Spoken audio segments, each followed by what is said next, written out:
তুমি যদি আগের যুগে যে ফ্রাইড রাইস বিক্রি করতে চাও, প্রথমে তোমার টাইম মেশিন খুলে ওই অদ্ভুত পৃথিবীতে প্রবেশ করবে। বাজারে পা রাখতেই সবাই থমকে যাবে। তারা তোমার অদ্ভুত রান্নার স্টলটা দেখছে। তুমি তৈরি করছো প্রথম পাত্র ফ্রাইড রাইস। ভাত, সবজি আর মশলা মিশিয়ে তুমি রান্না শুরু করছো। লোকজন আসতে শুরু করছে। সবাই হাসছে, খাচ্ছে আর বলছে, এটা সত্যিই দারুণ। কিন্তু হঠাৎ করেই তুমি দেখছো উপকরণ কমে যাচ্ছে। চাল, সবজি, মশলা সব শেষের দিকে।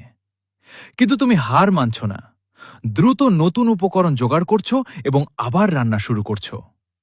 এবার খবর ছড়িয়ে যায়, রাজা নিজেই আসছে তোমার ফ্রাইড রাইস খেতে। রাজা এক চামচ খেয়ে মুগ্ধ। তুমি পাচ্ছ পুরস্কার, স্বীকৃতি আর সম্মান। সবাই উল্লাস করছে।